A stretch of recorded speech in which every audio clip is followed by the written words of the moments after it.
L'info écho avec Capital. On commence avec la campagne vaccinale contre le Covid-19. Alors que depuis le 10 mai, tous les plus de 50 ans sans distinction peuvent se faire vacciner, le gouvernement envisage d'aller plus loin, plus vite. Emmanuel Macron avait annoncé la date du 15 juin pour l'ouverture à tous les adultes de la vaccination. Mais selon les informations du JDD, le ministère de la Santé pourrait revenir sur cette date. En fonction de l'avancée de la vaccination sur le public déjà éligible, on ne s'interdit pas d'envisager une ouverture aux plus de 18 ans avant le 15 juin, indique-t-on du côté du ministère de la Santé. Samedi, le Premier ministre Jean Castex a maintenu l'objectif de 30 millions de vaccinés à la mi-juin, alors que dans la foulée, le chef de l'État annonçait que le seuil des 20 millions de personnes ayant déjà reçu une dose de vaccin avait été franchi.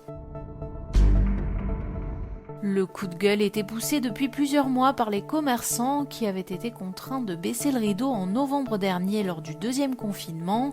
Ils ont été entendus. Les commerces spécialisés dans l'habillement, les articles de voyage ou de sport vont percevoir une aide complémentaire pour tenir compte des difficultés à écouler leur stock, selon un décret paru dimanche au journal officiel.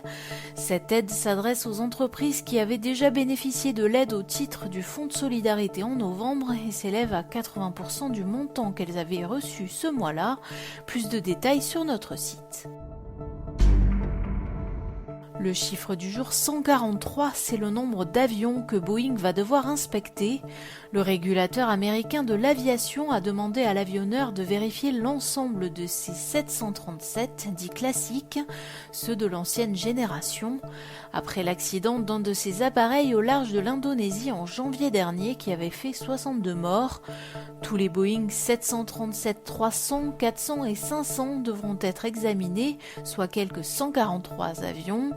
Un problème de câble pourrait ne pas être détecté par l'ordinateur des automanettes qui gèrent la poussée du Boeing, ce qui pourrait aboutir à la perte de contrôle de l'avion. On termine avec le pass sanitaire adopté à l'Assemblée nationale le 12 mai dernier. La CNIL avait émis un avis favorable à son déploiement, à condition que des garanties supplémentaires soient apportées au dispositif. C'est en partie chose faite. Comme le révèle le JDD, la liste des lieux et rassemblements de plus de 1000 personnes qui seront accessibles à partir du 9 juin sur présentation d'un test négatif ou d'un certificat de vaccination vient d'être dévoilée. Il s'agit des théâtres, salles de spectacle, de conférences, salons et foires, stades, grands casinos, festivals ou encore compétitions sportives. Retrouvez la liste complète sur capital.fr. C'était l'info écho avec Capital.